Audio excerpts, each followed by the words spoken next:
la disponibilità ad accompagnarci in un'analisi di merito su 4 dei 5 quesiti referendari, ma soprattutto per darci le coordinate sostanziali per ciascun quesito, data anche la complessità tecnica di 4 dei 5 quesiti.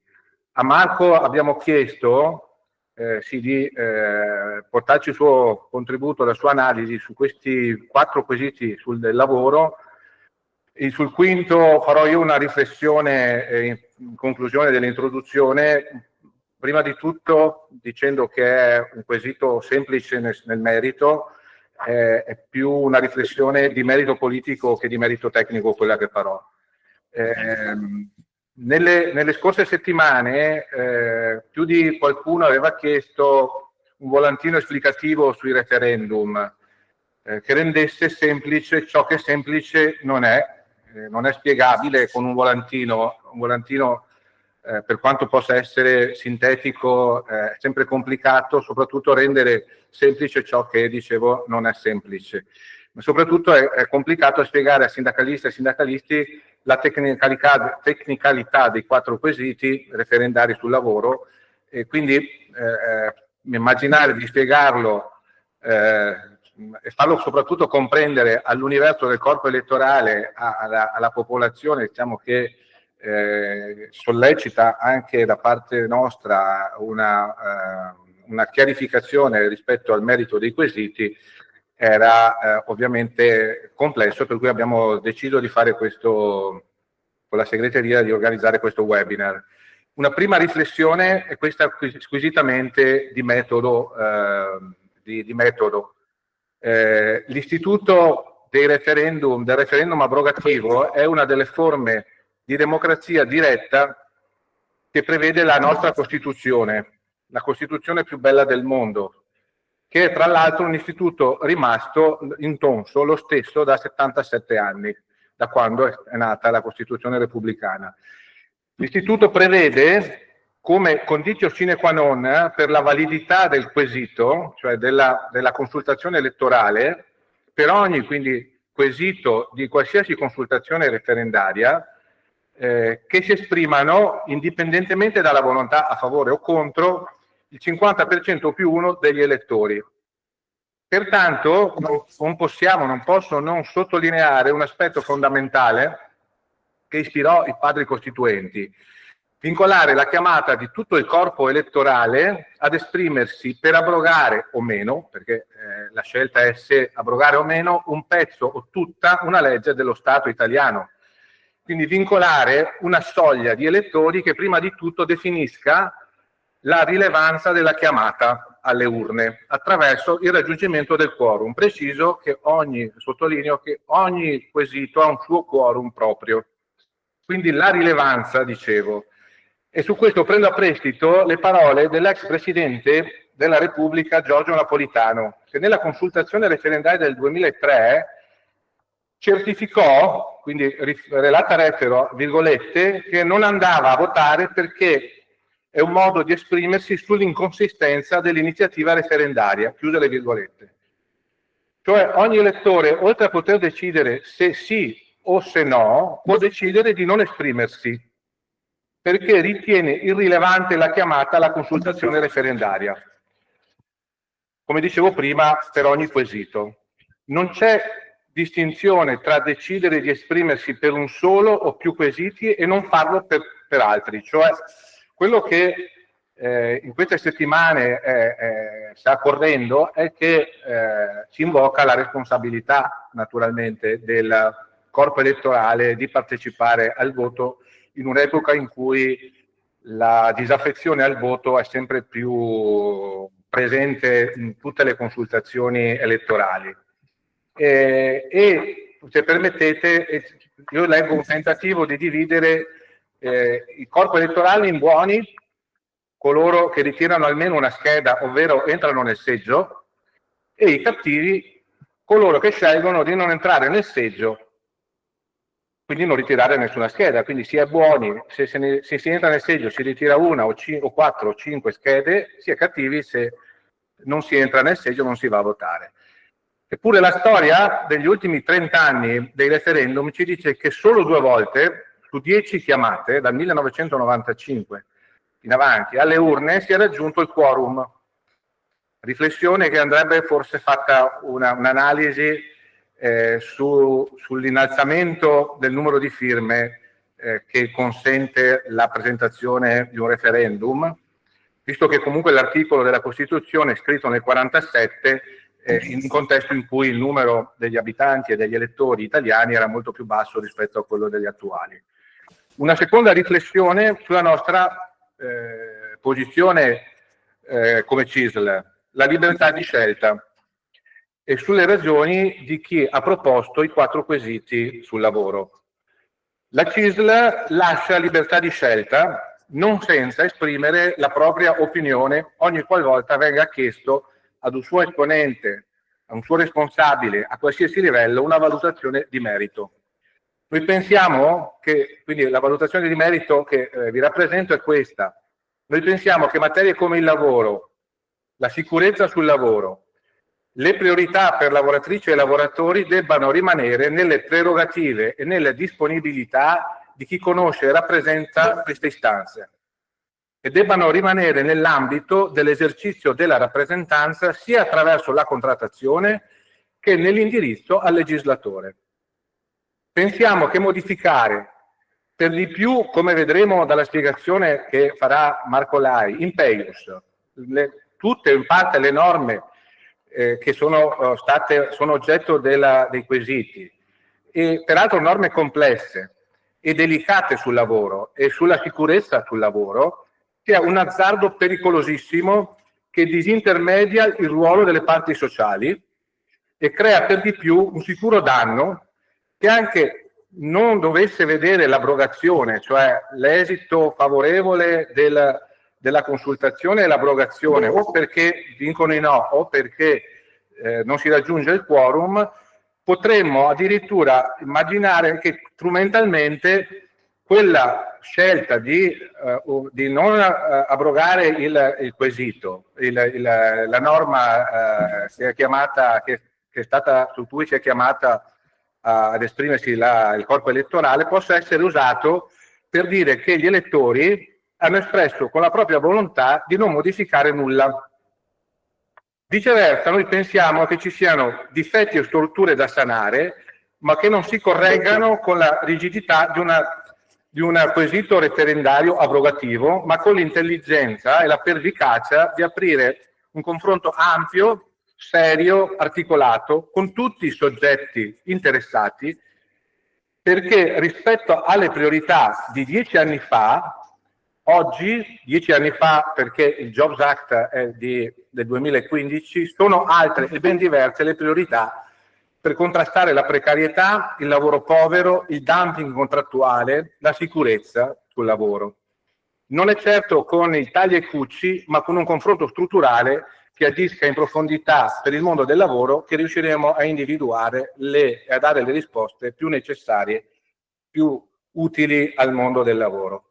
In queste settimane è circolato di tutto e ho ascoltato di tutto sui quesiti referendari, in particolare, come dicevo, sui quesiti del lavoro, e sottolineo quello che dichiara il leader dell'organizzazione sindacale che in primis ha promosso il referendum e che dichiarava questo nel far partire la campagna di raccolta firme, sempre virgolette, una battaglia in difesa della dignità del lavoro, della Costituzione, dei diritti fondamentali delle lavoratrici e dei lavoratori.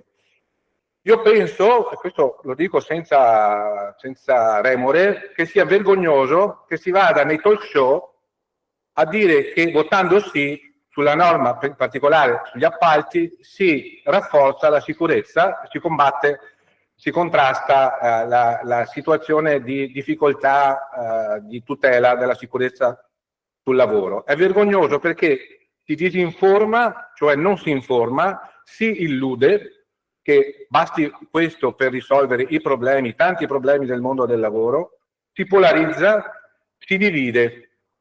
Queste credo siano prima di ogni altra le responsabilità dei promotori e nel comitato promotori non ci sono soggetti politici, al di là poi che ci siano state le prese di posizione. C'è un lungo elenco di soggetti che hanno costituito il comitato promotore per il referendum, dalla rete degli studenti medi, la rete della conoscenza, libertà e giustizia, il forum delle disuguaglianze, Salviamo la Costituzione, rete di numeri pari, magistratura democratica, ARCI, Sunia, Federconsumatori, Auser e la CGIL, ovviamente, che ha promosso il referendum. Detto questo, per concludere la riflessione, l'introduzione, una riflessione sul quesito sulla cittadinanza. La nostra posizione come CISL sul tema della cittadinanza è una posizione che non nasce oggi, ma che è frutto di elaborazioni, di discussione, di analisi, di proposte all'interno degli organismi e all'esterno nella discussione con l'opinione pubblica, con i soggetti istituzionali e politici, ovvero è quella che noi chiediamo da tempo, da diversi mesi, da diversi anni, che si mettano alle mani, si vada a riformare il sistema delle regole sulla cittadinanza, in particolare istituendo una norma che istituisca lo ius scholae. Significa che per un ragazzo, un cittadino, un abitante, un immigrato, uno straniero che vive, cresce, studia in questo paese, con un percorso di studi di 10 anni, ci possa essere il riconoscimento della cittadinanza. Sarebbe addirittura da superare, però la proposta che abbiamo fatto è una proposta che tiene conto di una mediazione anche del contesto culturale oggi che viviamo nel nostro paese, perché l'orizzonte dovrebbe essere lo ius soli. Chi nasce e cresce in questo paese ha il diritto, che contribuisce a pagare, a sostenere il sistema fiscale e quindi il funzionamento del sistema pubblico, avrebbe tutti i diritti di poter ottenere la cittadinanza. Noi pensiamo che portando da 10 a 5 il tempo per chiedere la cittadinanza non avremo risolto i problemi. Le indecenze della non accoglienza, della non inclusione, della inciviltà del Paese in materia di immigrazione è ancora oggi come dicevo, una indecenza che va sanata. Come per il ragionamento che facevo prima, il crinale è pericoloso perché se l'elettorato si esprime per il no o per il non quorum, il timore è che possa essere strumentalizzata la posizione, utilizzata la posizione, l'espressione dell'elettorato per dire che non c'è motivo, che non c'è bisogno di affrontare una riforma strutturale delle norme sulla cittadinanza, mentre noi pensiamo che si debba aprire un confronto ampio, articolato, che metta da parte la demagogia, la narrazione dell'invasione, i populismi, gli allarmismi, e che vada verso una riforma strutturale, come dicevo, della Bossi-Fini, con una legge moderna, civile, che è necessaria per il Paese e per il futuro del sistema economico e sociale. E quindi credo che il punto sia rimettere nelle mani dei soggetti che conoscono le esigenze del mondo del lavoro, della nostra società, una riforma strutturale della norma sull'accoglienza e sulla cittadinanza. Pensiamo che non sia più il tempo di fare come gli struzzi e fare finta di non vedere che senza gli stranieri, gli immigrati, oggi avremmo un paese senza tante fabbriche, senza tanti servizi sociali, senza tanti ristoranti, senza tanti alberghi, senza tanti medici, senza tanti operatori sanitari, senza tanti ingegneri informatici. Quindi dobbiamo uscire dalle ipocrisie e cambiare le norme, soprattutto facendolo in una concertazione che coinvolga le parti sociali. Se chi oggi sostiene il quinto referendum avesse fatto quello che oggi imputa di non fare, questo non è una difesa dell'attuale amministrazione nazionale del governo e della maggioranza, ma chi oggi imputa di non voler fare a chi governa quello che avrebbe potuto fare quando governavano, forse avremmo un paese diverso. Lo dico per chiarezza dovizia di informazioni, perché chi sostiene oggi il referendum, le parti politiche e chi l'ha promosso, è stato in misura più o meno importante parte di compagini di governo che hanno governato in questo paese. Finisco questa introduzione e quindi lascio la parola a Marco solo con una battuta, che non bastava qui, capite, uno o più volantini, ma serve stare nei luoghi di lavoro, sul territorio, a spiegare la complessità di questo tempo che viviamo e di questo, in questo caso, questi quesiti referendari, e mi auguro che dopo il 9 di giugno vi sia altrettanta e più determinazione, quindi l'invito a tutte le strutture, a tutte le categorie, siete molti, oggi siamo più di 100 collegati, l'invito è di, superata questa fase di blocco della discussione, perché siamo tutti bloccati sulla discussione sul referendum, si impegni la CISL a tutti i livelli per raccontare, per spiegare la legge sulla partecipazione, che è un fatto storico, che è una conquista vera della CISL, che non fa demagogia, che non fa populismi.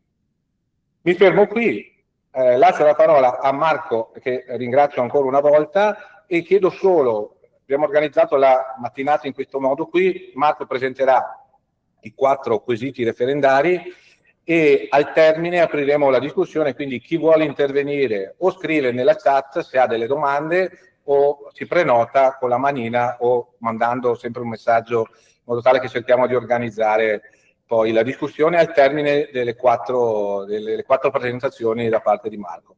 Quindi grazie ancora a tutti e soprattutto grazie a Marco per la disponibilità.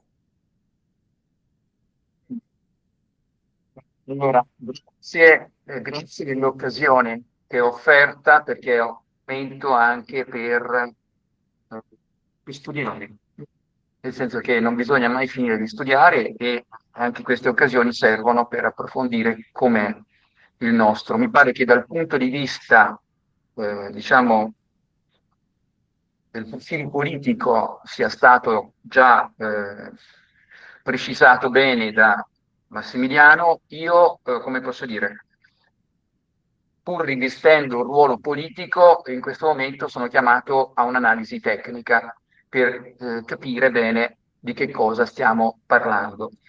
Permettetemi una premessa, piccola premessa, che mi pare debba essere fatta, cioè nel senso che l'utilizzo del referendum abrogativo come strumento di intervento in materie così complicate quali quelle del lavoro, no? Questa è la prima osservazione, cioè forse non è lo strumento più adeguato, si tratta di questioni anche tecniche molto complesse e rispondere sì, no, cioè forse non è quindi proprio lo strumento più indicato.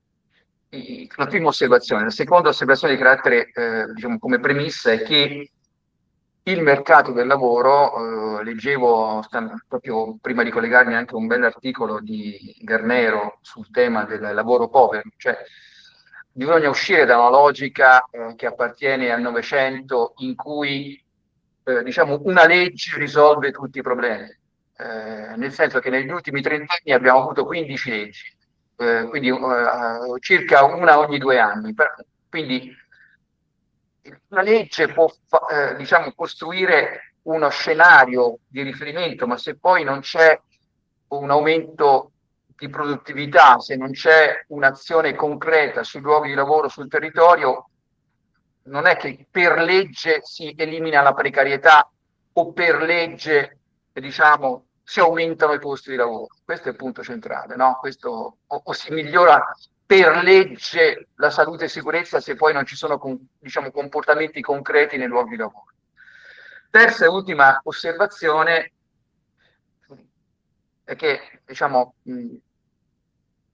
non mi presto a una lettura strumentale, cioè io non voglio farmi strumentalizzare da altri, io voglio capire le cose per quello che sono e allora questioni tecniche vanno comprese sotto un profilo tecnico e c'è anche un problema di questioni assolutamente diverse, no? Che vengono messe insieme. Perché si è messo insieme il referendum sulla cittadinanza rispetto ai quesiti sul lavoro. Questa è un'ulteriore questione, no? Cioè mettere insieme così questioni tecniche quasi fosse da traino rispetto ad altri, cioè nel senso un effetto lepre, cioè per certi versi. Allora, come posso dire, io non ci sto a farmi strumentalizzare. Ecco, questo è il messaggio chiaro che voglio dare. Scusate, nel senso che sapete, mi conoscete, e credo che questo sia un elemento importante. Con il pieno rispetto di tutti. Allora, il mio approccio è un approccio di pieno rispetto di tutte le scelte individuali che ciascuno di noi, di voi, vuol fare. Quindi non sono qui a, come posso dire, indicazioni prescrittive, sono qui per capire, possibilmente. Allora, fatta questa premessa, farei una, diciamo, presentazione generale dei 4 quesiti. Mi dispiace che alcuni sono veramente tecnici, quindi poi magari anche nel confronto cercherò di essere efficace anche nella comunicazione. Chiedo innanzitutto a voi, è tutto per ora ordinato? Si capisce bene la voce a posto? Cioè tutto... Ecco, perché... Allora, partiamo dal primo quesito referendario, che sostanzialmente è volto all'abrogazione netta, secca del decreto legislativo numero 23 del 2015, che è meglio noto come il contratto a tutele crescenti. Quindi anche qui la confusione, no? Si abroga il Jobs Act, non si abroga il Jobs Act, si abroga solo uno degli 8 decreti legislativi che nel complesso hanno riguardato il Jobs Act. Questo è importante dire questa cosa, perché questo è solo uno degli 8 decreti, quello che riguarda la disciplina del licenziamento per gli assunti dopo il 7 marzo 2015. Ma proprio questo è il primo punto che vorrei dire, cioè il decreto 23 su tutele crescenti è uno degli 8 decreti, nel senso che il Jobs Act, se da un lato interveniva sulla disciplina del rapporto di lavoro, in particolare con il decreto 23, ma anche con il decreto 81 del 2015, l'altro però interveniva che sugli ammortizzatori sociali con altri decreti e sulle politiche del lavoro. Quindi era un pacchetto complessivo di interventi in cui peraltro si prevedeva degli sgravi contributivi. Poi ci ricordiamo delle cose che ci piacciono meno e ci scordiamo invece delle cose che potevano essere più importanti. Cioè nel senso che questa revisione anche della disciplina dei licenziamenti, che peraltro non era iniziata con il Jobs Act, ma era già iniziata prima con la Fornero, come posso dire, era soltanto una delle 3 gambe di intervento del Jobs Act rispetto all'introduzione di una maggiore tutela in tema di ammortizzatori sociali e di politiche del lavoro. Ed era strettamente connesso al fatto che per giovani fino a 35 anni si prevedevano, in caso di assunzione con contratto a tempo indeterminato, degli sgravi contributivi molto importanti per 3 anni. Ecco, non dobbiamo dimenticarci questo profilo. Perché dico questo? Perché è vero che in qualche modo si distingueva, direi, perché utilizzo il passato, ai fini del licenziamento tra assunti prima del 7 marzo 2015, a cui si applica l'articolo 18 come modificato dalla legge Fornero, e gli assunti dopo il 7 marzo 2015. Ma già la Corte Costituzionale in 2 occasioni, nel 2020 e nel 2024, e anche una Corte di Giustizia europea, ci dice che questa diversità di trattamento non è contraria ai principi costituzionali, perché è nell'ottica di un intervento più generale volto a creare nuova occupazione, soprattutto per i giovani. Quindi il profilo delle differenze rispetto al tema del licenziamento è stato smentito e superato da interventi della Corte Costituzionale, l'ultimo con la sentenza numero 7 del 2024, quindi non è, in cui si dice che non è illegittimo per gli assunti dopo il 7 marzo 2015 un trattamento diverso, perché è solo una parte del più complessivo. Ecco, questo mi pare che sia un argomento che finora non ho sentito molto nei dibattiti rispetto a questo. Poi c'è un secondo punto che vorrei dire, che i dati INPS risultano risulta dai dati INPS che il numero dei licenziamenti in questi 10 anni non è che sono aumentati, non è aumentato il numero di licenziamenti, addirittura è diminuito, e questo è riconosciuto da tutti, il contenzioso giudiziario, cosa che invece avrebbe dovuto aumentare se è aumentata la precarietà. Questa è una seconda considerazione.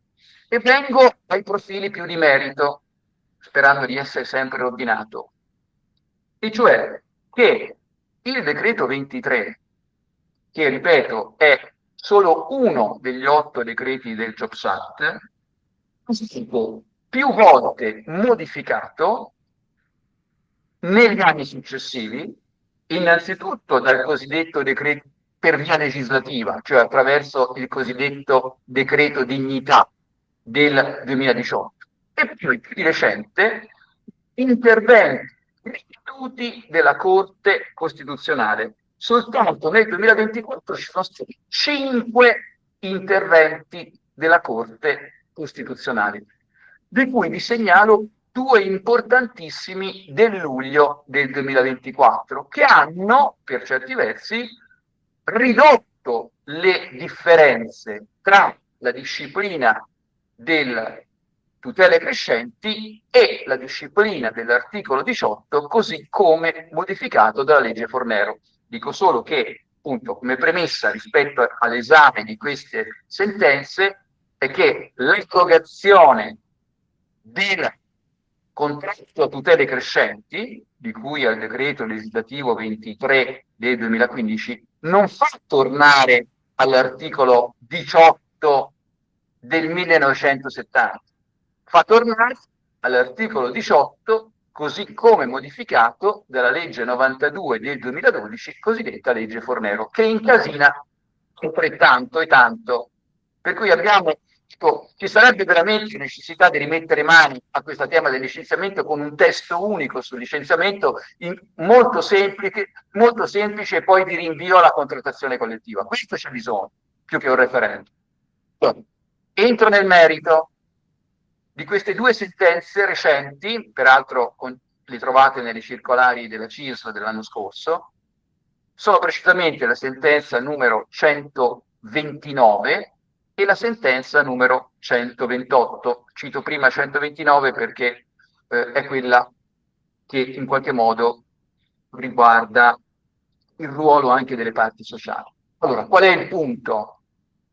Allora, si è detto che quando si parla di licenziamento nel nostro ordinamento, cerco di essere chiaro, anche se ora entriamo in un profilo tecnico, quindi vi chiederei la massima concentrazione e attenzione.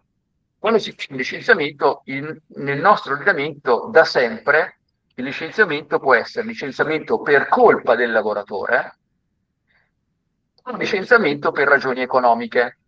D'accordo? Stiamo parlando di licenziamenti individuali in questo momento.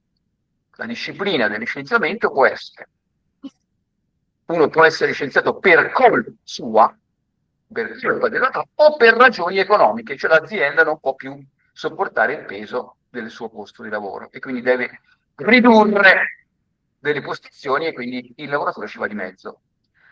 Bene, rispetto al licenziamento per colpa del lavoratore si distingue per licenziamento per giusta causa, cioè quella causa così grave che non consente la prosecuzione e anche provvisoria del rapporto, quindi in tronco senza preavviso, e licenziamento per giustificato motivo soggettivo, cioè per un inadempimento del lavoratore che può dar luogo al licenziamento con preavviso. I concetti di giusta causa e di giustificato motivo, in qualche modo soggettivo, sono indicati già nel Codice Civile, negli articoli 2119 e 2118, e poi specificati nella legge 604 del 66. Bene, rispetto al licenziamento per colpa del lavoratore, cioè per giusta causa o giustificato motivo soggettivo, la Fornero cosa dice? Cioè l'articolo 18, così come previsto, come modificato dalla legge Fornero, cosa dice? Dice che se il licenziamento è discriminatorio c'è la reintegra con tutela economica piena. Se il licenziamento, udite udite, viene per un fatto insussistente o, o per un fatto che è salvaguardato con sanzioni conservative dai contratti collettivi, si è la reintegra con tutela economica attenuata, cioè più entro un limite di 12 mensilità. Quindi, ripeto, se è discriminatorio, reintegra con tutela economica piena. Se invece il licenziamento è illegittimo perché il fatto non sussiste, oppure perché il fatto sussiste, ma è configurato con sanzione conservativa nei codici disciplinari, la reintegra con tutela economica fino a 12 mesi. La fattispecie, nel caso in cui il fatto sussista e non è previsto con sanzione conservativa, abbiamo non più la reintegra, ma soltanto un indennizzo economico dai 12 ai 24 mesi. Quindi, come posso dire, come vedete, già l'articolo 18, come modificato dalla legge Fornero, cui si tornerebbe, già prevede che non ci sia sempre la reintegra, ma che ci sia appunto, tranne che che il licenziamento sia discriminatorio o che il fatto sussista e sia previsto con sanzioni conservative, prevede un indennizzo dai 12 ai 24 mesi. Bene, su questo punto, cioè sul licenziamento per colpa, il tutela crescenti, cioè il decreto 23 che si propone di abrogare, cosa dice? Dice che se il licenziamento è discriminatorio, al pari della Fornero c'è la reintegra con tutela economica piena. Se il licenziamento, udite udite, è illegittimo per insussistenza del fatto materiale, quindi si aggiunge l'aggettivo materiale, si ha la reintegra con tutela economica attenuata fino a 12 mensilità. Ciò significa che ciò che cambia nella previsione legislativa delle tutele crescenti è l'aggiunta di questo aggettivo materiale invece che fatto materiale, e dall'altro lato il fatto che non si considera il ruolo dei contratti collettivi dal punto di vista conservativo. Laddove appunto non ci sia questo fatto, si prevede anche per tutte le crescenti un indennizzo di 36 mensilità, quindi le mensilità in questo caso sono il massimo, il detto massimo non è 24 ma è 36. Allora, questa sentenza della Corte Costituzionale, la numero 129 del 2024, sostanzialmente equiparato la disciplina delle tutele crescenti con la disciplina della Fornero. Perché che cosa ha detto? Ha detto due cose molto importanti che che a me piacciono molto. Che cosa ha detto? Primo, il fatto concreto consisteva in questo, che era un lavoratore, che peraltro era un RSA, che era in malattia breve, che aveva omesso di comunicare giustificazione dell'assenza per malattia e la comunicazione del luogo. E poi, in qualche modo, era stato visto venire in azienda per parlare con delle persone. Quindi un RSA che aveva omesso di comunicare una malattia breve. Il contratto collettivo, applicabile, vede che l'omessa comunicazione non sia punita con il licenziamento, sia punita con una sanzione conservativa. D'accordo?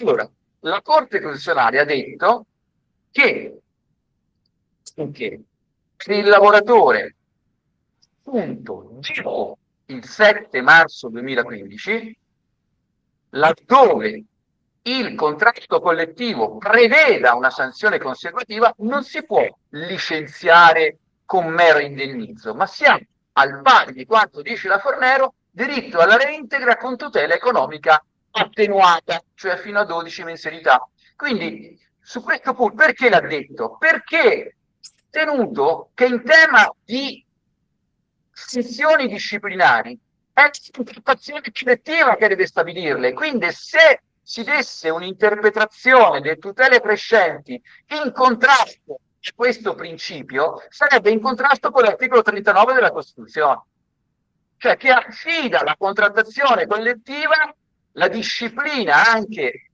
dei fatti che possono dar luogo a sanzioni disciplinari. Quindi non posso interpretare il tutele crescenti senza alcuna considerazione di quei fatti che la contrattazione collettiva considera come conservativi del rapporto di lavoro. Per cui, come posso dire, la Corte Costituzionale ha rigettato il ricorso di legittimità costituzionale dicendo che i tutele crescenti doveva essere interpretati come si interpreta la Fornero. Cioè, per il fatto che se non è espressamente scritto, il tutele crescenti la reintegra qualora la contrattazione collettiva individui il fatto con sanzioni conservative, perché altrimenti sarebbe una lesione dell'articolo 39 della Costituzione, che è una cosa bellissima, ragazzi. Queste cose non vengono dette. Queste cose non vengono dette. Quindi, cosa molto importante, la precisazione che questa sentenza fa è che questa aggiunta fatto materiale di fatto non cambia la sostanza rispetto a un fatto senza aggettivi, perché siccome si parla di fatto materiale contestato al lavoratore, se è contestato ci vuol dire che c'è un inadempimento di questo fatto materiale. Quindi, è scritto nella sentenza, andate a leggere la sentenza della Corte Costituzionale 929, dice che non c'è distinzione tra fatto materiale e fatto tout court, perché se io questo fatto materiale non è imputabile al lavoratore, non posso contestarlo, non posso contestare un ritardo che può esserci come fatto materiale se questo ritardo non è imputabile a una responsabilità del lavoratore. Se io arrivo in ritardo perché trovo un blocco, perché c'è stato un incidente stradale, non è imputabile a me questo fatto materiale. Non so se è chiaro ciò che voglio dire. Quindi, che la distinzione che si era tentata di fare inizialmente tra fatto materiale e fatto tout court, che è ciò che distingue tra tutele crescenti e Fornero, dice la Costituzionale non regge, perché qualsiasi fatto materiale, in quanto contestato, deve avere un'imputazione sul piano giuridico. Se questa imputazione sul piano giuridico non c'è, non posso considerare come esistente questo fatto materiale. Allora, vedete che se uno legge le cose, se uno approfondisce, se uno studia, capisce che su queste due cose, se uno la butta così, giusto per dire, capisce che le differenze disciplina delle tutele crescenti e disciplina della Fornero, rispetto a questo punto molto importante, cioè della tutela in caso di licenziamento per colpa del lavoratore, non ci sono. Per i motivi che ho detto. Da un lato per il ruolo rilevante della contrattazione collettiva di cui l'articolo 39 che riconosce la Corte Costituzionale. Dall'altro perché qualsiasi fatto materiale deve essere imputabile a qualcuno. Quindi non si può distinguere tra fatto materiale e fatto giuridico. Un fatto materiale per essere contestato deve essere un fatto giuridico, quindi deve implicare una responsabilità del soggetto che lo compie. Allora, vedete che su questo punto gli aspetti sono molto importanti. Io vado avanti, spero di essere efficace nella comunicazione, anche se non le slide. Spero di mettere tutta la mia verve utile.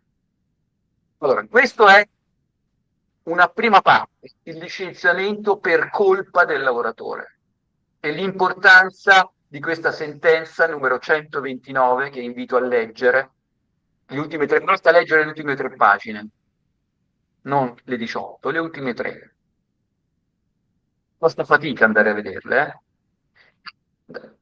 Altro profilo, il licenziamento per ragioni economiche, licenziamento per giustificato motivo oggettivo. La definizione di giustificato motivo oggettivo si trova nell'articolo 3 della legge 604 del 66. Poi, anche qui, cosa diceva la Fornero e cosa dice il tutele crescenti? La Fornero diceva che in caso di licenziamento per ragioni economiche, quindi per motivi non riconducibili al lavoratore, ma per ragioni economiche derivanti dall'impresa, diceva che il giudice può prevedere la reintegra in caso di manifesta insussistenza del fatto che è all'origine del licenziamento, in cui si cita la reintegra con tutela economica cosiddetta attenuata fino a 12 mensilità.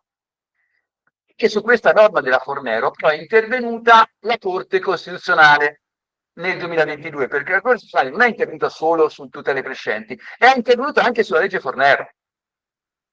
E la Corte Costituzionale che cosa ha detto? È una cosa molto giusta, a mio avviso. Tolto questo termine manifesta insussistenza, perché fa adito a tanti, cioè l'insussistenza o c'è o non c'è, non può essere manifesta. E ha sostituito anche il può con il deve da parte del giudice, per cui se c'è una insussistenza del fatto che è all'origine del licenziamento, ecco che scatta la reintegra con tutela economica attenuata. Quindi, questa è la legge Fornero come modificato nel 2022 e successivamente dalla Corte Costituzionale. Cosa dice sul tema del licenziamento per ragioni economiche invece di tutele crescenti? In tema di licenziamento per ragioni economiche, il tutele crescenti non prevede la reintegra, cioè dice soltanto che c'è da essere un indennizzo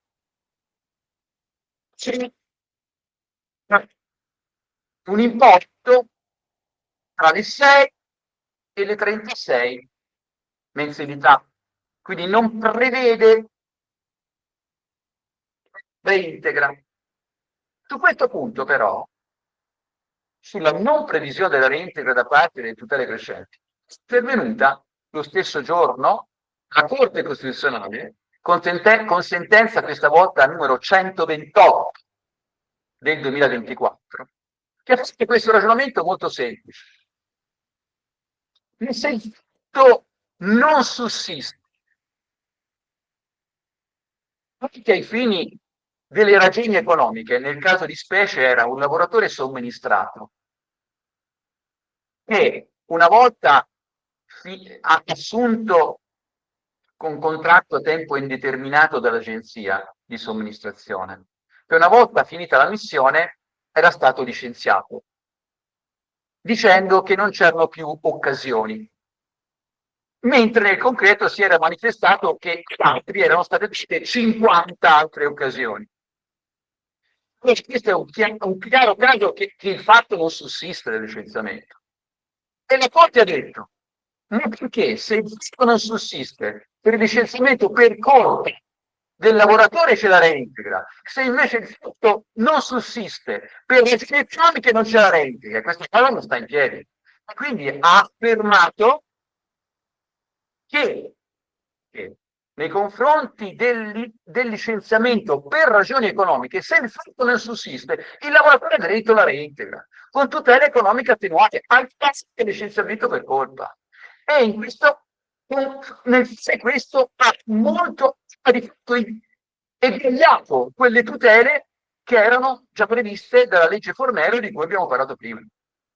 Quindi, e chiudendo questa parte, poi vengo a una chiosa carina, però insomma, chiudendo questa parte, mi sento di poter dire che alla luce di queste due importantissime sentenze, la 129 e la 128 della Corte Costituzionale del 2024, che non sono mai richiamate nei dibattiti, nei talk show televisivi, la differenza di trattamento tra un lavoratore assunto prima del 7 marzo 2015 e un assunto dopo è sostanzialmente nulla.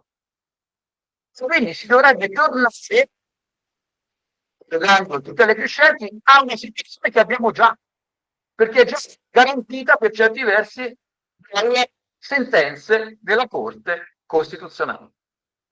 Spero di essere stato sufficientemente chiaro.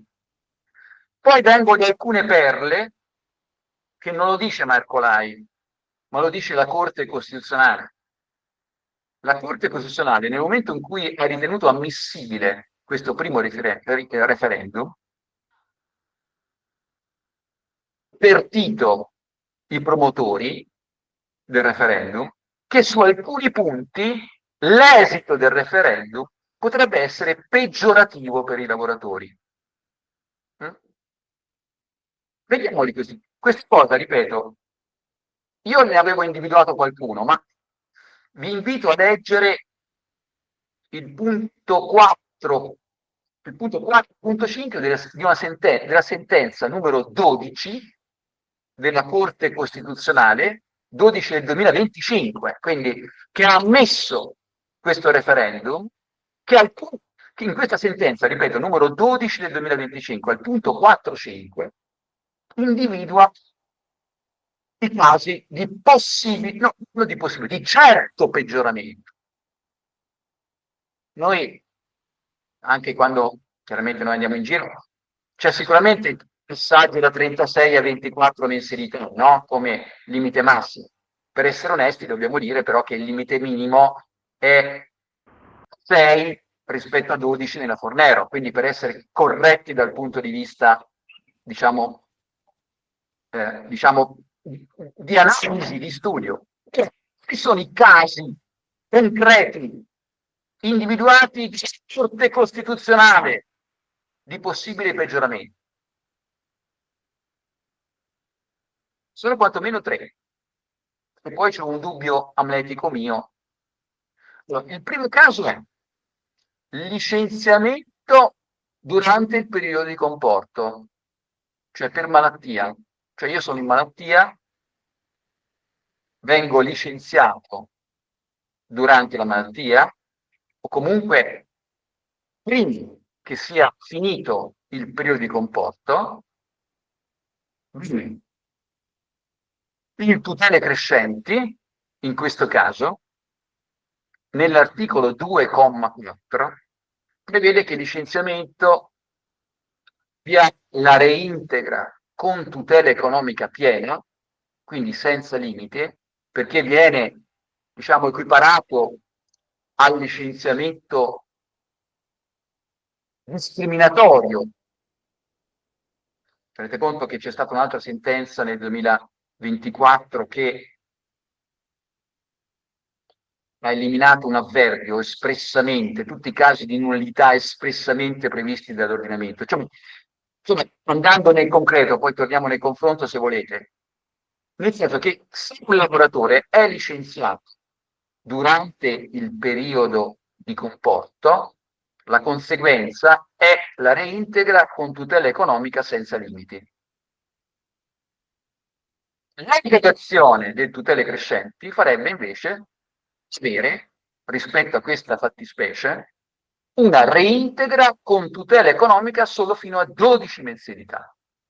Quindi non senza limiti, ma fino a 12 mensilità. Quindi si passerebbe da un regime di reintegra con tutela economica piena, cioè dal momento in cui è stato licenziato ingiustamente fino al momento in cui è stato reintegrato, una reintegra con tutela economica attenuata. Questo è il primo caso, quindi licenziamento durante il periodo di comporto. Secondo caso, che è molto, a mio avviso, grave, il licenziamento a causa della disabilità del lavoratore. Il licenziamento a causa della disabilità del lavoratore, nelle tutele crescenti, è riconducibile a un licenziamento discriminatorio. Quindi reintegra con tutela economica piena, senza limiti. Invece, laddove questa norma fosse abrogata, nella legge Fornero, l'articolo 18,7 dello Statuto dei lavoratori, così come modificato dalla legge Fornero, prevede la reintegra con tutela economica solo fino a 12 mesi. Quindi il regime sarebbe la reintegra con tutela economica attenuata, non piena. Questo è il numero 2. C'è poi il numero 3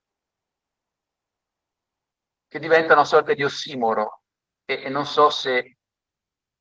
Nel senso che in questo caso riguarda il licenziamento dei dipendenti del sindacato o dei partiti, cioè delle organizzazioni di tendenza, che sono sindacato, partiti e altri soggetti.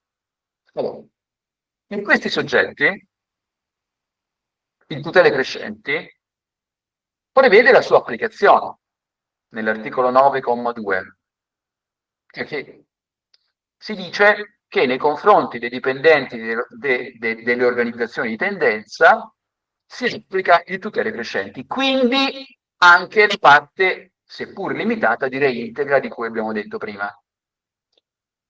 Se venisse abrogata questa previsione, si tornerebbe alla legge 108 del 1990, che per i dipendenti delle organizzazioni di tendenza non prevede la reintegra, prevede soltanto la cosiddetta tutela obbligatoria, cioè l'alternativa tra indennizzo o riassunzione. Quindi anche su questo caso, quindi i promotori del referendum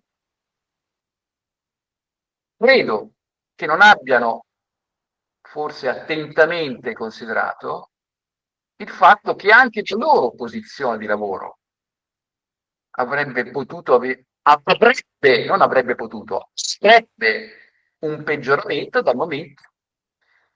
Ci sono dei casi sappiamo, di lavoratori appunto licenziati da organizzazioni di tendenza, di partiti o sindacato che poi hanno fatto causa, quindi passare da un regime in cui è prevista anche in limitati casi reintegra a un regime in cui non c'è più la reintegra. Questi sono 4 aspetti che questi non mi pare che siano molto presenti nel dibattito che si sente alla televisione o alla radio rispetto a questi punti. Questo era il primo quesito, non so se sono stato chiaro finora. Rimandiamo poi al confronto e alle domande aspetti più particolari. Mi scuso, ma la materia è anche tecnicamente non semplice e quindi vi chiedo uno sforzo di attenzione e anche a me una capacità di presentazione efficace.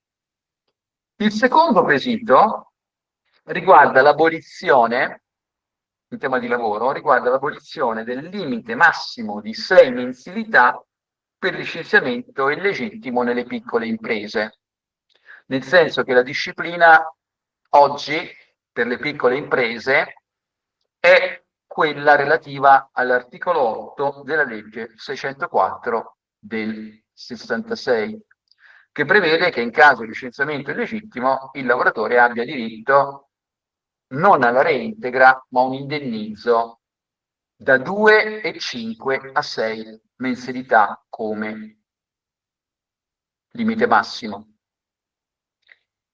Allora, il referendum pone l'attenzione su una giusta rivendicazione, cioè il fatto che molte volte nelle piccole imprese l'entità dell'indennizzo sia molto bassa. E questo è vero. E questo addirittura l'ha riconosciuto anche la Corte Costituzionale, che si è pronunciata con una sentenza del 2022, precisamente la sentenza numero 183 del 2022. Quindi certamente c'è un problema di limite troppo basso del licenziamento illegittimo nelle piccole imprese. Si pone il problema se il referendum sia lo strumento più adatto per intervenire rispetto a questo punto molto importante. Alcune osservazioni di carattere tecnico. La prima, questa disciplina, il referendum, riguarda l'articolo 8 della legge 604 del 66, che viene a riguardare la cui abrogazione non farebbe scattare la reintegra, perché comunque questi lavoratori non hanno la reintegra, ma soltanto eliminerebbe il limite massimo. La precisazione è che questo referendum riguarda solo i lavoratori assunti prima del 7 marzo 2015 e non anche quelli assunti dopo. Quindi, in sostanza, se come è ciascun quesito è a sé stante, se io vado a votare per questo referendum, non intervengo sugli assunti nelle piccole imprese dopo il 7 marzo 2015, perché questo vale soltanto per quelli assunti prima. Per cui bisognerebbe, appunto, abrogando totalmente, perché c'è una norma analoga nelle tutele crescenti rispetto a questo, e quindi bisognerebbe fare entrambi, eliminarli, perché, ripeto, questo referendum riguarda solo gli assunti prima del 7 marzo 2015. Dopodiché c'è un problema,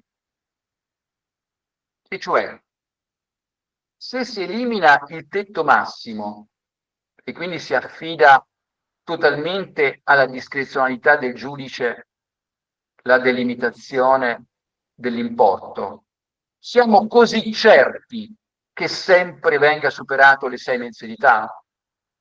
Cioè abbiamo certezza che un giudice in qualche modo superi il limite delle 6 mensilità?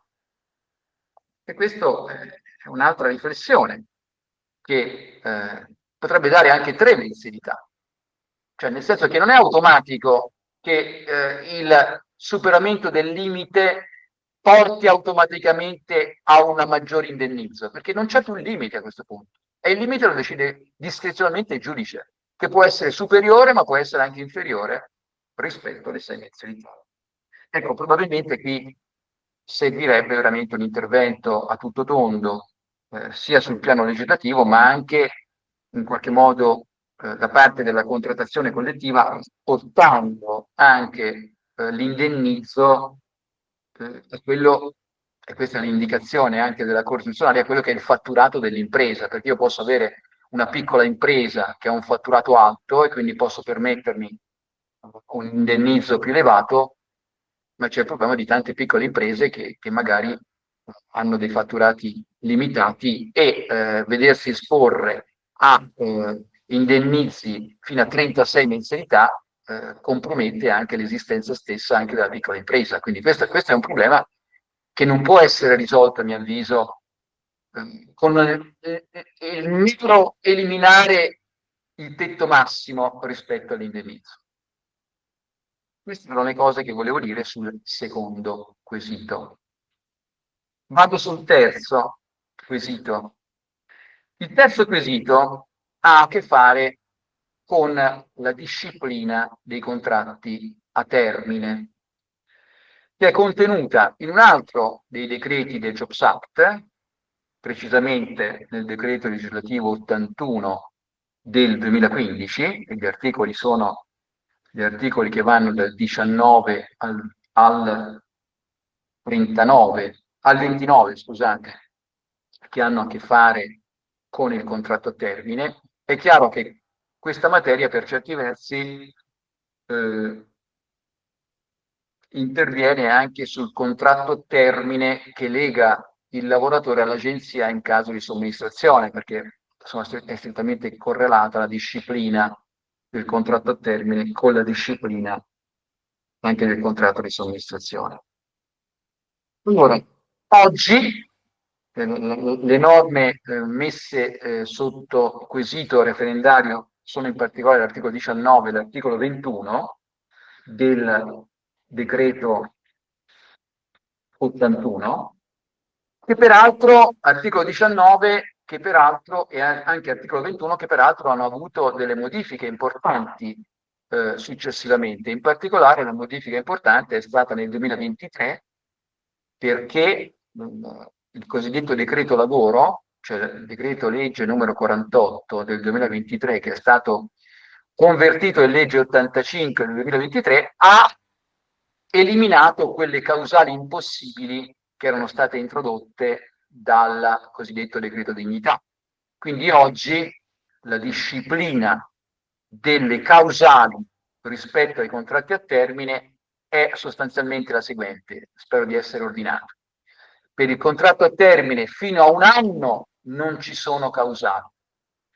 Se si supera l'anno, o come primo contratto, o come proroghe o rinnovi, devono essere apposte le causali, ma le causali possono essere apposte in 3 fattispecie previste dall'articolo 19, cioè lettera A, causali previste dai contratti collettivi di cui è l'articolo 51 del decreto legislativo 81 del 2015, lettera B, causali previsti dai contratti collettivi aziendali o per ragioni, per esigenze di carattere tecnico, organizzativo e produttivo, stabilite tramite iscrizione individuale tra datore di lavoro e lavoratore. Questo era fino al 31 dicembre 2024 e ora è stato prorogato al 31 dicembre 2025. Terza ipotesi, lettera C, in caso di sostituzione di lavoratori. Questa è la disciplina attuale, che in qualche modo poi riguarda anche il tema delle proroghe, delle proroghe dei rinnovi. Il quesito referendario mira a fare cosa? Dire che finché per il primo anno devono essere individuate le causali, quindi non si può più assumere a termine senza causale per un anno, ma fin dall'inizio devono essere apposte le causali, e queste causali sono solo quelle indicate dai contratti collettivi o previste in caso o qualora in caso di sostituzione dei lavoratori. Ora, anche qui si riconduce a una tipologia contrattuale, il contratto a termine, l'origine di tutti i mali, l'origine delle precarietà, cioè si vuole colpire sostanzialmente il contratto a termine al pari della somministrazione, come se questi strumenti, cioè l'assunzione a termine, fosse di per sé un elemento di precarietà. Probabilmente non è così. Tutte che i dati statistici ci dicono che è ridotta la percentuale dei contratti a termine. Nell'ultimo anno si passa dal 17% al 13%, quindi che la precarietà sia frutto dei contratti a termine avrei qualche dubbio, al pari dei contratti di somministrazione. Probabilmente la precarietà nasce più dal lavoro nero, dalle false collaborazioni occasionali, dai tirocini falsi, Cioè, è più questo rispetto a diciamo, una tipologia contrattuale, qual è il contratto a termine, la somministrazione, che comunque è regolata, mentre le cose, i tirocini, le collaborazioni occasionali, le collaborazioni cordiali non sono regolate. Ecco, allora, il punto è questo. La reintroduzione delle causali, nei termini che abbiamo detto, favorisce l'occupazione o favorisce il ricorso ad altre tipologie contrattuali meno tutelate? E poi una cosa che ci riguarda anche da noi, che riguarda anche il nostro interno, perché bisogna avere capacità di guardare anche il nostro interno e fare una questione di merito, non buttarla solo in politica generale. Se i contratti collettivi non specificano le causali per ricorso al contratto a termine, tu non puoi ricorrere al contratto a termine. Nel senso di dire che cioè, puoi ricorrere al contratto a termine soltanto per ragioni sostitutive. Perché se l'unico parametro sono che i contratti collettivi specifichino le causali. Io l'anno scorso abbiamo fatto anche dei corsi qua al centro studi, un minimo di analisi. Guardate che direi che siamo sul 50% di contratti collettivi che specificano le causali. Quindi questo significa una preclusione come conseguenza totale alla possibilità di ricorrere al contratto a termine. Quindi questa è una grande, come posso dire, spinta al pari di quanto che noi dobbiamo leggere anche questa occasione come richiamo a ciò che possiamo fare noi, no? E quindi rispetto al tema del licenziamento, tutto il tema delle sanzioni conservative, che spero e rispetto al tema dei contratti a termine di cercare di specificare le causali dei contratti collettivi, che siano causali vere, non soltanto dei contratti collettivi nazionali, ma soprattutto quelli aziendali. Questo è un punto importante che ci sprona e ci spinge a uno sviluppo della contrattazione collettiva su queste cose. È compito nostro.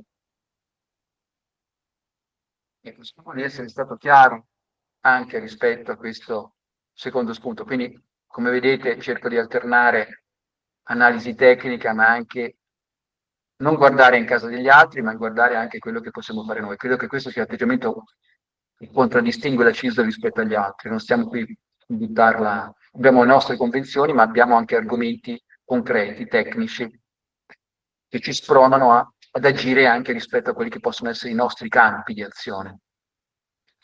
Mi sto annoiando, mi scuso, però insomma, ecco, vengo al quarto e ultimo quesito, che è quello della responsabilità solidale negli appalti. Qui ci vengo con grande delicatezza, prudenza, sapete, cioè io ho dedicato, e sto dedicando, e sono orgoglioso di dedicare tutta la mia attività, gran parte diciamo della mia attività di studio sul tema di salute e sicurezza, quindi con grande delicatezza e con grande attenzione e con grande rispetto di tutti che io vengo ad esaminare questo aspetto.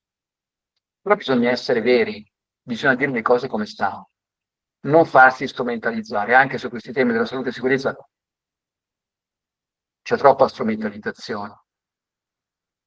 Non si può scherzare con i morti, non si possono utilizzare i morti per altri fini. Scusate, su questa cosa non ci sto. Tanti slogan buttati là, qui bisogna agire in punta di piedi con rispetto, sobrietà, pudore, non facendo discorsi qualunquistici, sempre campana rotta, che sempre le stesse cose. Non abbiamo bisogno di questo. Abbiamo bisogno di rispetto, di pudore per i morti, per le famiglie e di capire che cosa possiamo fare. Ne approfitto per dire che insieme alla pubblicazione in Gazzetta Ufficiale della legge CISL sulla partecipazione, che è uno strumento che rinvia, che diciamo, in cui il ruolo importantissimo alla contrattazione collettiva, sia dal punto di vista promozionale ma anche dal punto di vista applicativo, ecco vi segnalo che è stato il 24 di maggio, oggi è il 30, quindi sabato scorso è stato pubblicato in Gazzetta Ufficiale l'accordo Stato-Regioni sulla formazione per la sicurezza, che è una cosa molto importante, che per la prima volta pone degli obblighi che si aspettava dal giugno 2022, che per la prima volta pone degli obblighi anche a carico del datore di lavoro. Purtroppo c'è un lungo periodo transitorio, ma questa è una cosa molto importante, che dà un seguito al tema anche della patente a crediti, il tema della qualificazione delle imprese. Ecco, guardate che sarete investiti da domande formative le più svariate, da società di formazione che vi proporranno corsi, perché questa è una partita grandissima, che non riguarda soltanto il settore privato, riguarda anche la pubblica amministrazione. E si rafforza la figura del preposto. Quindi si rafforza la figura del datore di lavoro anche a fini formativi, si rafforza anche la figura del preposto. Io me lo sono studiato bene. Vi assicuro, per la prima volta si parla che tutti i percorsi formativi, ivi compreso l'aggiornamento, devono avere una verifica di apprendimento, con test e risposte multiple. Ma non solo, ma anche verifica a distanza di tempo di efficacia della formazione. Quindi verifiche tutti i corsi dovranno avere una verifica di apprendimento immediato e una verifica di efficacia a distanza di tempo della formazione, in cui si recuperano alcune cose previste anche dalla contrattazione collettiva, ad esempio i break formativi. Quindi passare sempre più da una formazione teorica a una formazione pratica sul luogo di lavoro, e il ruolo degli RLS in questo caso è molto importante. Scusate, ma mi pareva utile, perché altrimenti queste cose appartengono solo agli addetti ai lavori, ma invece queste rivestono un ruolo molto importante. E tra l'altro, tra i soggetti formatori possono essere anche le organizzazioni sindacali, oltre che gli organismi paritetici. Quindi tenetene conto di questa cosa, perché si aprono delle piste molto interessanti. Allora, torniamo al nostro ultimo quesito, il tema della responsabilità solidale negli appalti. Allora, credo che sia utile innanzitutto per tutti noi capire, definire che cos'è l'appalto, altrimenti sono discorsi. L'appalto, ai sensi del codice civile, nell'articolo 1655, che definisce l'appalto è il contratto con il quale una parte assume con organizzazione e con gestione proprio rischio, quindi con un'organizzazione propria e con una gestione a proprio rischio, il compimento di un'opera o di un servizio verso un corrispettivo in denaro.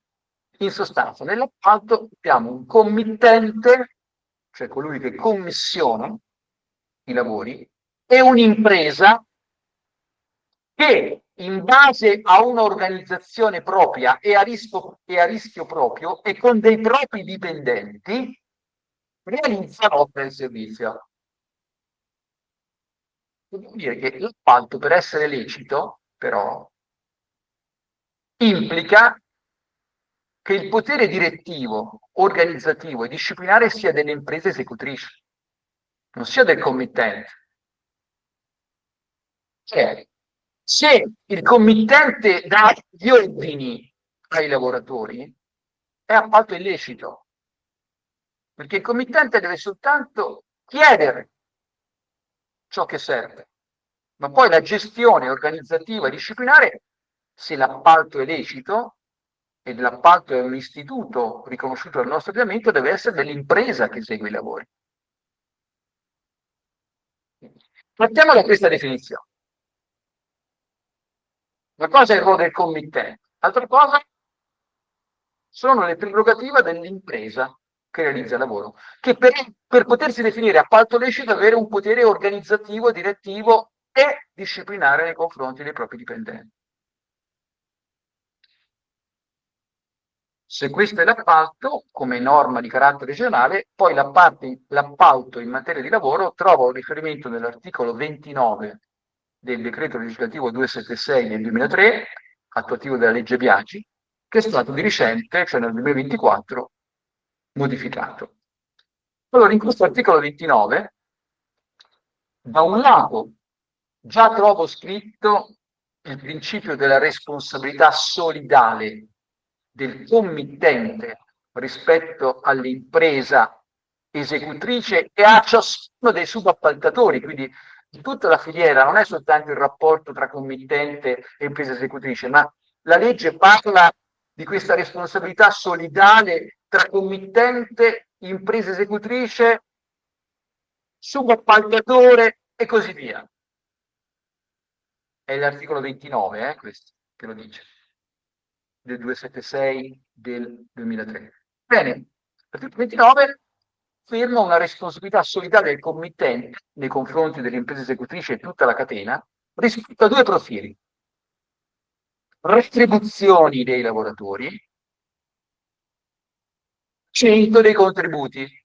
Rispetto a questi 2 anni del versamento delle retribuzioni dei lavoratori delle imprese esecutrici, del versamento dei contributi, entro 2 anni dalla fine dell'appalto, la normativa esistente firma una responsabilità solidale del committente. Cioè, il lavoratore dell'impresa che esegue i lavori in appalto può rivalersi non solo nei confronti del suo diretto datore di lavoro, ma anche nei confronti del committente entro 2 anni dalla cessazione dell'appalto.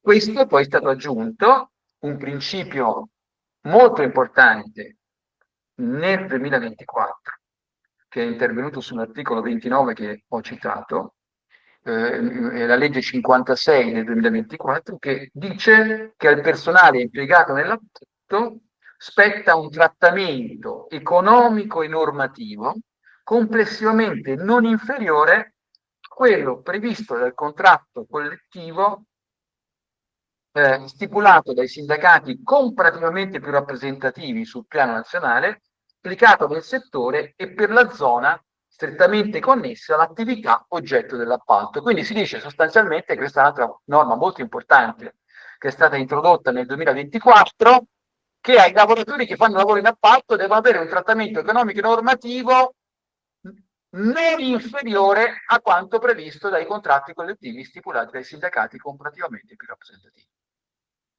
Bene, quindi abbiamo detto che questa responsabilità solidale già esiste per quanto riguarda la parte retributiva e la parte contributiva. Bene, il decreto 81 del 2008, precisamente nell'articolo 26,4, estende questa responsabilità solidale che in materia di salute e sicurezza. Ricordo, rispetto al tema della salute e sicurezza, l'articolo 26 del decreto legislativo 81 del 2008 dice alcune cose che già impongono al datore di lavoro committente obblighi molto importanti.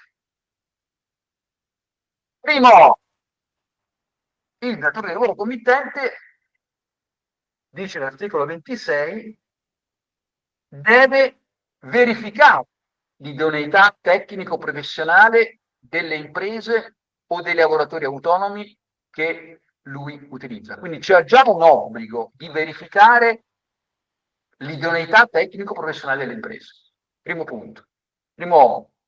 Secondo obbligo, molto importante, l'obbligo da parte del datore di lavoro committente di fornire all'impresa che esercita l'appalto dettagliate informazioni sui rischi in cui si va a operare. Quindi un secondo obbligo importante. Quindi quello di dire non solo io devo verificare se tu sei un'impresa affidabile, io ti devo anche fornire dettagliate informazioni sui rischi che puoi trovare nell'ambiente in cui vai a operare. E poi c'è un terzo fondamentale obbligo, che è l'obbligo di cooperazione, di assicurare da parte del datore di lavoro committente la cooperazione e il coordinamento, che si esplica nell'obbligo di redigere il DUVRI, documento unico di valutazione dei rischi da interferenza. Quindi come obbligo specifico del datore di lavoro committente c'è l'obbligo di elaborare un documento che è ulteriore al DVR, ma si chiama DUVRI, in cui sono riportati i possibili rischi da interferenze, cioè dalla possibilità di interazione tra la presenza di più imprese, che possono esporre non solo i dipendenti del committente, ma anche i dipendenti dell'impresa esecutrice alle possibili rischi. E questi devono essere individuati nel DUVRI e indicate le misure per prevenirli. Questi sono i commi 1, 2 e 3 dell'articolo 26. Ora il tema della responsabilità solidale e quindi del quesito. Il quesito deve essere introdotto da questa serie di obblighi che comunque già esistono. Quindi non si può dire che il committente non abbia nessun obbligo nei confronti dell'impresa che fa i lavori in appalto, perché sono molto dettagliati gli obblighi, ti ho detto. Quindi l'obbligo di verificare la idoneità, l'obbligo di fornire dettagliate informazioni, l'obbligo di fare i dubri. Bene, comma 4 dice che in sostanza per tutti i danni non coperti da INAIL che il lavoratore può avere, si prevede una responsabilità solidale del committente. L'ultima frase dell'articolo 26,4, che è quella oggetto del quarto quesito referendario, dice che questa responsabilità solidale non si applica ai danni che siano conseguenza di rischi specifici propri delle imprese appaltatrici o subappaltatrici. Cerchiamo di farci il quadro. Non è che non ci sia nessuna responsabilità solidale del committente.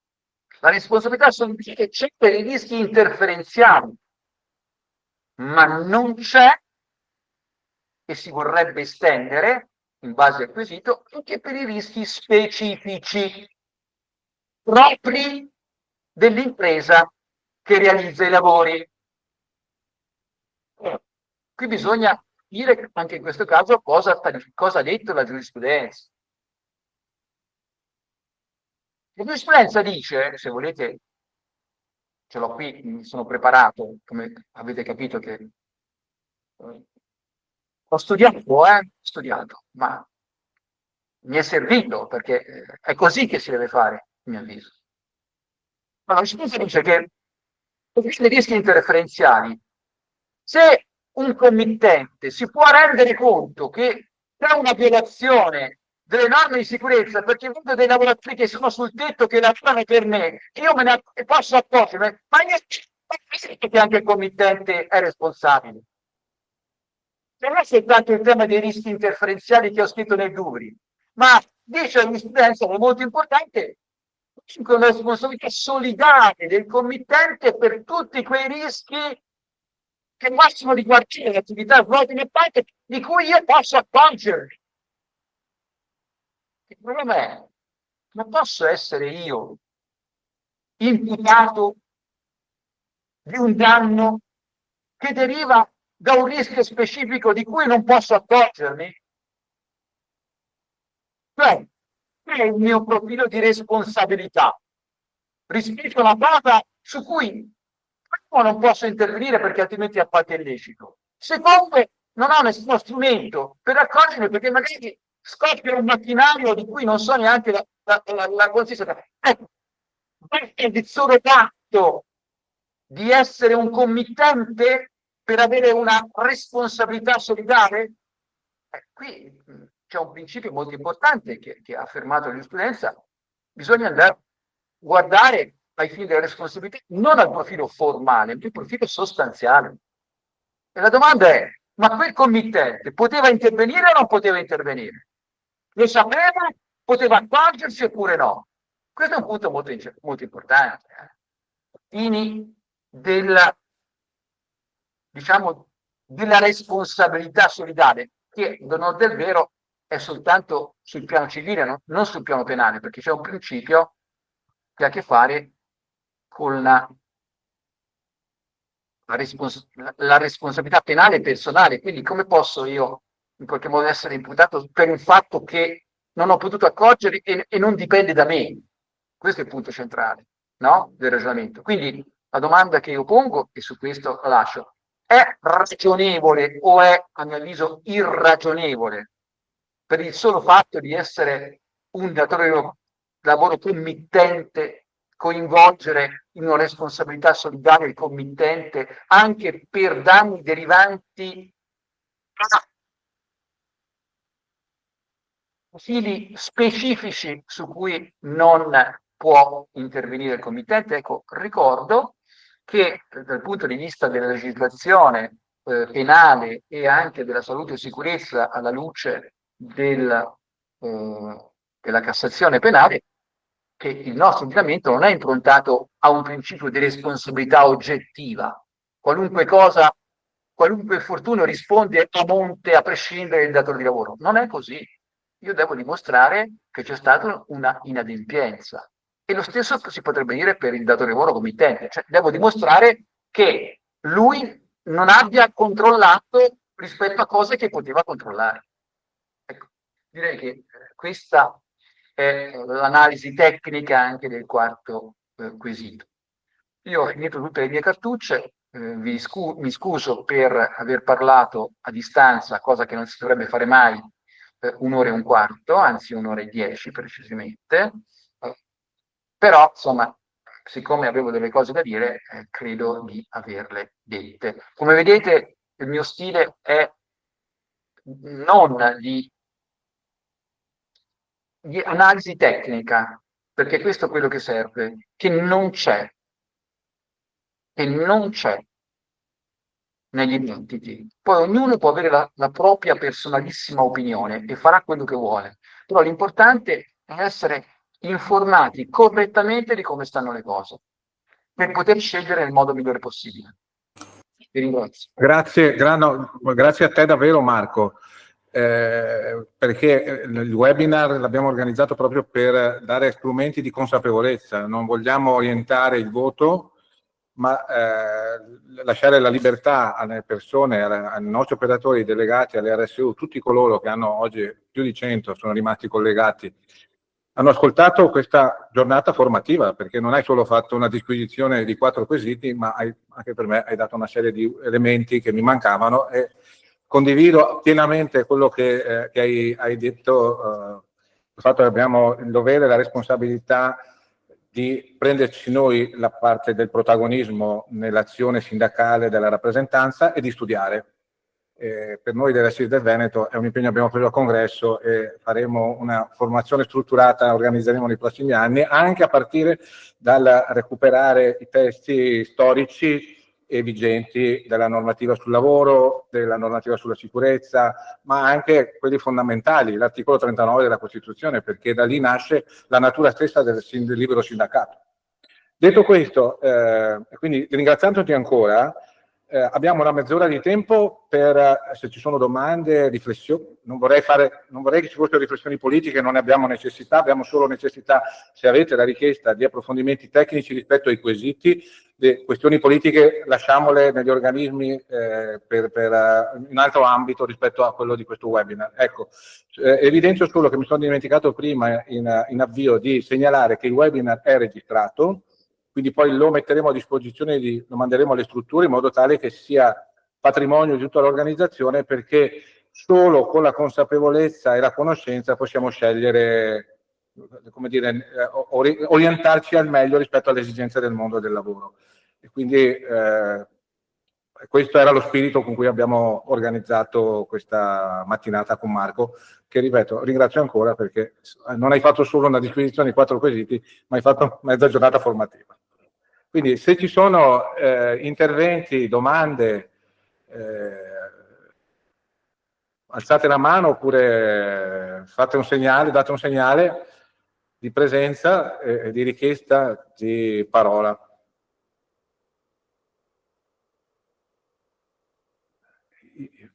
Il silenzio al momento dice tutto. Marco, ci hai lasciati putrefatti.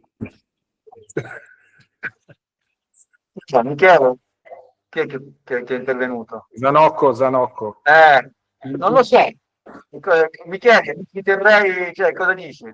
Allora, io ho una richiesta di Francesca Prada della FIRST. Ciao a tutti, ciao. Vai, ciao. Allora, innanzitutto grazie perché ho seguito con interesse nonostante fossi deambulante.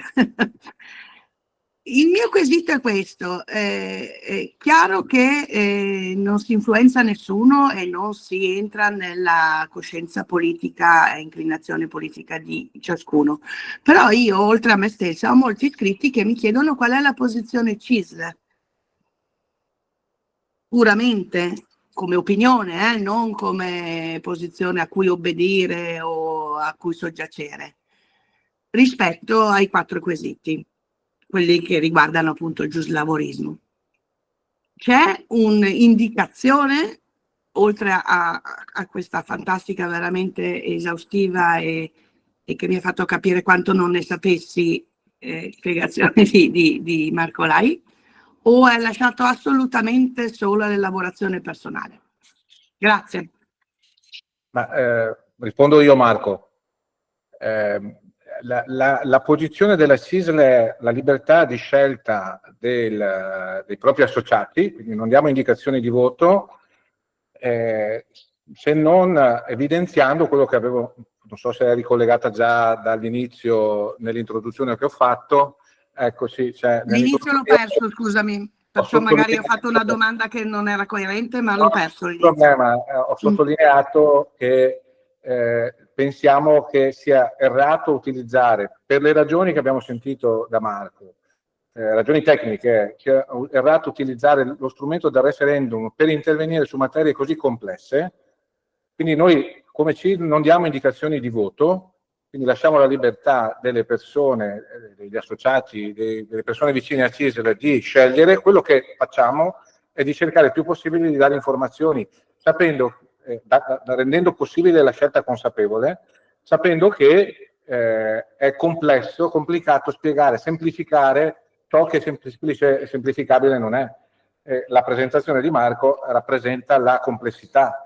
E quindi la traduzione in semplici slogan, in demagogia talvolta, in populismi, come se il voto a questi referendum fosse la soluzione di tutti i mali del lavoro, della precarietà e della sicurezza, pensiamo sia un errore. Questa è la nostra posizione. Quello che abbiamo detto prima del referendum e continuiamo a dire adesso, lo diremo dopo, è che oggi più che mai serve un approccio complessivo, di revisione complessiva, di rimodulazione complessiva delle norme sul lavoro e non sulla sicurezza, perché sulla sicurezza abbiamo fior fiore di normativa di eccellenza, direi la migliore normativa europea sulla sicurezza. Quello che serve, io ho fatto anche un passaggio sul quesito sulla cittadinanza, quello che serve è riprendere in mano le questioni. Marco ha sottolineato l'esigenza di un testo unico sui licenziamenti, il coinvolgimento delle parti sociali, quindi il legislatore e le parti sociali, tutti i soggetti coinvolti nel mondo del lavoro, nel mercato del lavoro, vanno chiamati in causa per scrivere quelle che sono, riscrivere, migliorare quelle che sono le storture e i difetti della normativa che oggi esiste, perché non è che non ci siano difetti e storture nella normativa, anche per la stratificazione e la sedimentazione che c'è stata negli anni, decreto dignità, decreto lavoro, tutti interventi talvolta spot che non sono stati funzionali a una strutturazione complessiva della normativa. Quindi non c'è un'indicazione precisa della C, cioè rispetto al sì o al no, ma alla libertà di scelta, è un'indicazione della libertà di scelta. Grazie. Niente. Mara Pagnustato, vedo la mano alzata. Prego. Buongiorno a tutti, spero mi si sente. Ciao. Sì, buongiorno. Io avrei bisogno di un chiarimento invece sull'accordo Stato-Regioni, perché temo che ci sia un qualcosa in più che possiamo fare, ma non ci sia la consapevolezza di poter farlo ora.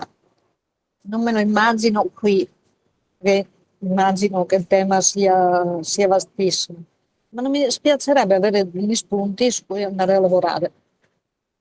Grazie.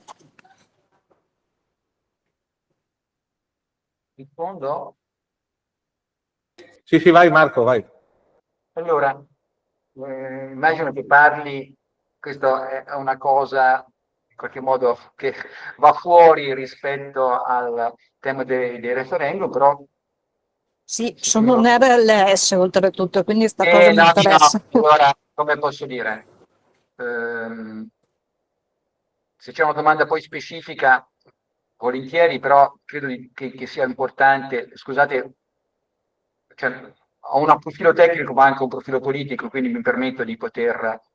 ecco, allora, innanzitutto l'accordo Stato-Regioni, come posso dire, sintetizzando, rimpossa la formazione del preposto, passando da 8 a 12 ore di formazione, prevede per la prima volta la formazione del datore di lavoro per la sicurezza di 16 ore, perché prima c'era soltanto in caso di esercizio diretto delle funzioni di RSPP, e soprattutto va molto sul profilo dell'accertamento concreto che questa formazione sia efficace, perché ci sono stati troppi corsi fisci, troppi testi falsi di formazione. Quindi vuol correggere questo. Ecco. E dice delle cose anche molto interessanti a partire dalle verifiche di apprendimento e verifiche di efficacia della formazione, recuperando anche cose della contrattazione collettiva, tipo i break formativi. Qual è il punto centrale, a mio avviso, che ha una valenza tecnica e politica? Che bisogna, nella visione CISL, abbinare anche il tema della salute e sicurezza al profilo della partecipazione. Questo è il punto centrale. E come si fa? Si fa utilizzando, a mio avviso, quella che è già stata l'esperienza molto positiva del Covid. Guardate che siamo stati tra i pochi in Europa e nel mondo, direi, a avere dei protocolli rispetto a questo, condivisi tra governo e parti sociali, quindi nell'ottica della condivisione. Ma questi protocolli, il punto più importante è l'ultimo punto, il 13, perché trascrive delle regole, si prevedono anche dei comitati misti in cui c'è rappresentanti dell'azienda, anche mai che rappresentanti sindacali. Questa è la grande novità rispetto al decreto 81, in cui l'RNS è da solo, mentre i comitati bilaterali vedono la partecipazione anche dei rappresentanti sindacali, per cui è lì che devi lo sviluppo di questi comitati bilaterali, che sono forme di partecipazione organizzativa, perché questa è la realtà, consentirebbe la verifica concreta rispetto all'applicazione delle norme di sicurezza anche della formazione, non lasciando da soli gli RLS. E questi comitati bilaterali potrebbero essere fatti sia all'interno dell'impresa, ma soprattutto in realtà come la vostra e anche la mia Toscana, caratterizzata da tante piccole imprese anche a livello territoriale. La bilateralità a livello territoriale che potrebbe servire proprio a una verifica applicativa delle norme sulla sicurezza, con particolare riguardo ai temi della formazione. Ecco, questa è la strada. Quindi legare i temi della salute e sicurezza ai temi della partecipazione.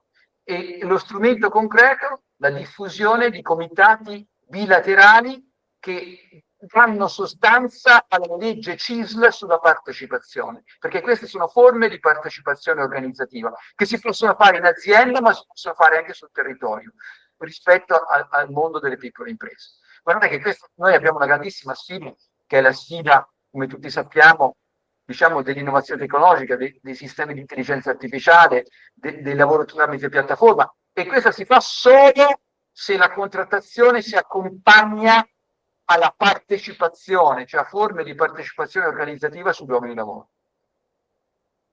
Poi se ci sono domande specifiche sull'accordo sono ben lieto di rispondere.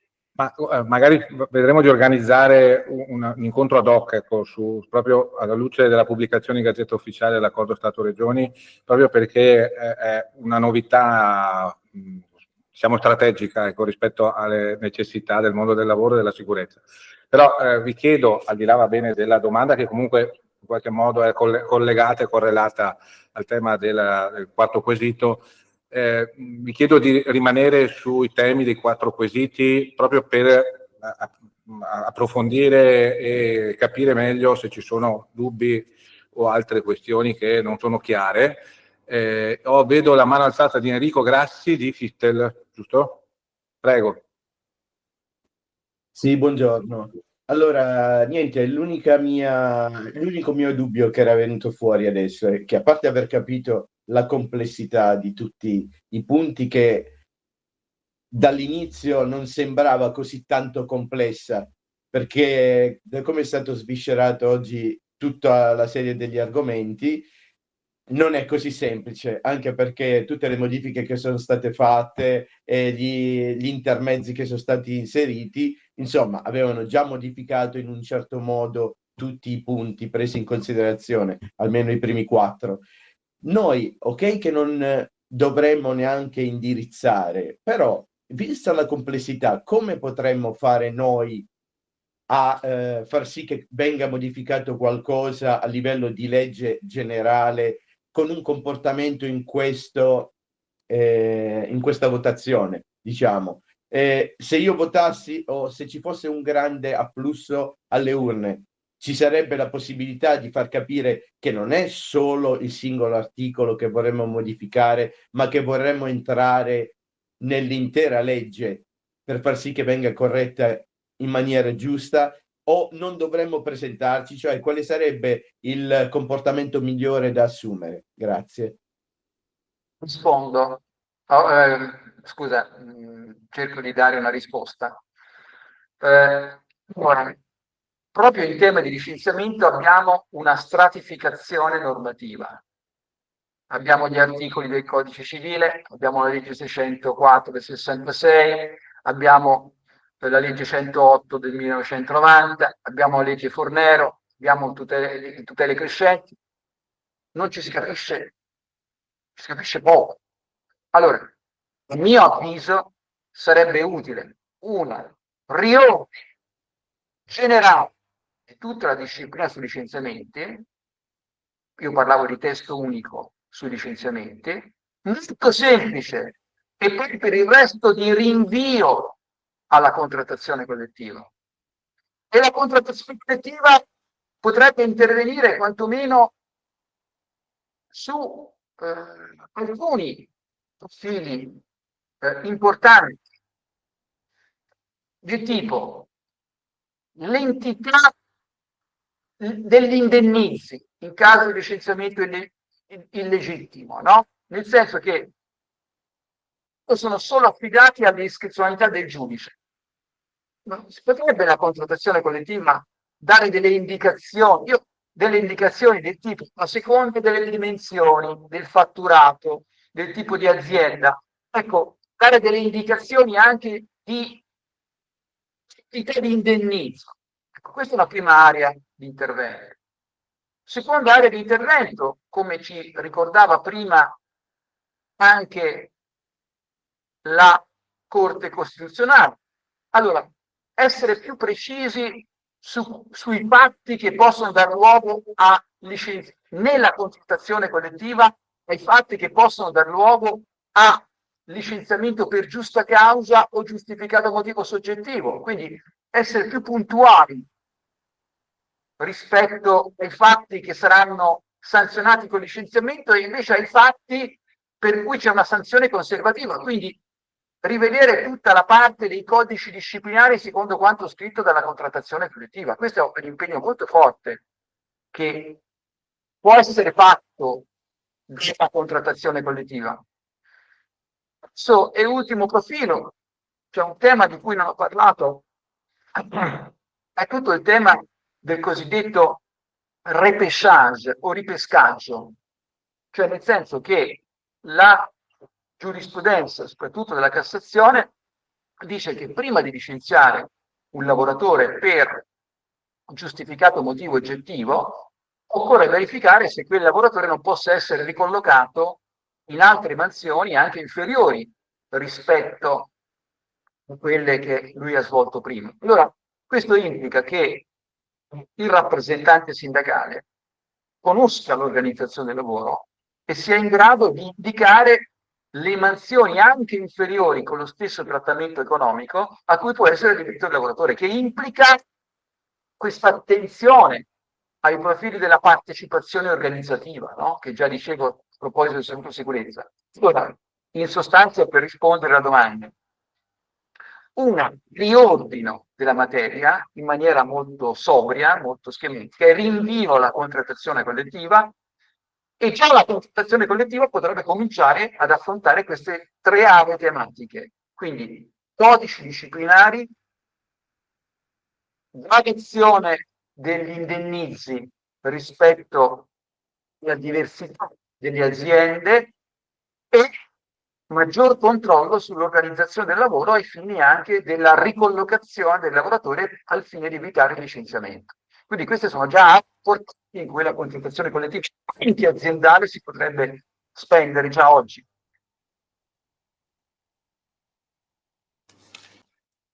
Altri che vogliono fare domande?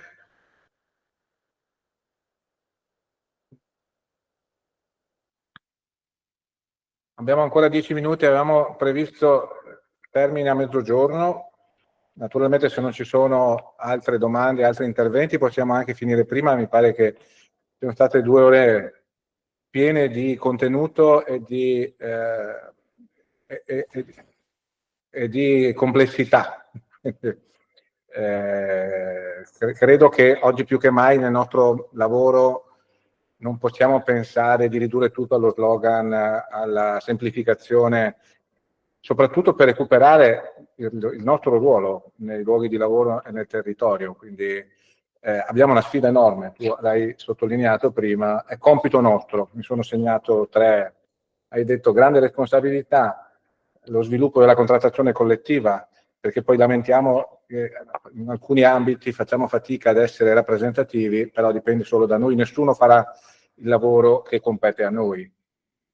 Ho studiato, mi sono segnato, così si deve fare, e vabbè, quindi credo che solo questi 4 concetti straccino la strada per il lavoro che dobbiamo fare nei prossimi anni. Quindi scavalliamo questo 8 e 9 giugno, superiamo questi referendum, non si supereranno i problemi a prescindere che vinca il sì, che vinca il no, che vinca l'astensione, rimarranno tutti i problemi come c'erano prima della proposta, della presentazione dei quesiti referendari, come rimarranno quelli sulla cittadinanza. Purtroppo la situazione è tale per cui ancora adesso nel territorio, nei bar, nei social, il tema della cittadinanza è un tema che grida all'invasione, ai diritti e non ai doveri. Invece noi pensiamo che dando cittadinanza non si diano solo diritti, tra l'altro diritti garantiti costituzionalmente, universalmente a tutti, anche a chi non è cittadino, ma dando cittadinanza si danno doveri, certezza dei doveri. Quindi credo che la CISL abbia ben chiare gli orizzonti su quali dovremo impegnarsi. Lo faremo noi come parte CISL del Veneto per quello che compete al nostro livello e le interazioni con le strutture delle unioni territoriali delle categorie regionali. Quello che sollecito in senso positivo tutte le strutture a tutti i livelli, compresi i singoli delegati, perché se la vostra categoria, se le vostre strutture di categoria non si indirizzano perché magari hanno altre priorità legittime, non sto dicendo che non considerino le questioni del lavoro, della sicurezza come materie magari che necessitano di un approfondimento, sollecitateli voi. Credo che oggi più che mai ci sia bisogno di grande consapevolezza a tutti i livelli di tutta l'organizzazione, solo così potremo adempiere al compito che ci è stato affidato quando i nostri iscritti, i nostri lavoratori firmano la delega e ci danno un mandato di rappresentanza. Quindi credo che possiamo concludere quindi la mattinata con questa brevissima riflessione che conclude questo importante contributo di Marco, che ringrazio ancora. Quindi è stata un'intuizione saggia quella di chiederti di darci un quadro della situazione, della complessità dei quesiti referendari. Quindi grazie davvero, grazie a tutti che sono rimasti collegati, tanti ancora, quindi significa che c'è fame di conoscenza. Quindi questo secondo me è il punto che più ci conforta. Grazie davvero a tutti per le 2 ore e un saluto a Marco. Grazie a tutti Grazie voi, è a stato un voi. piacere. Ciao, grazie Marco. Ciao, grazie. Ciao, grazie. Bene. Grazie mille a tutti.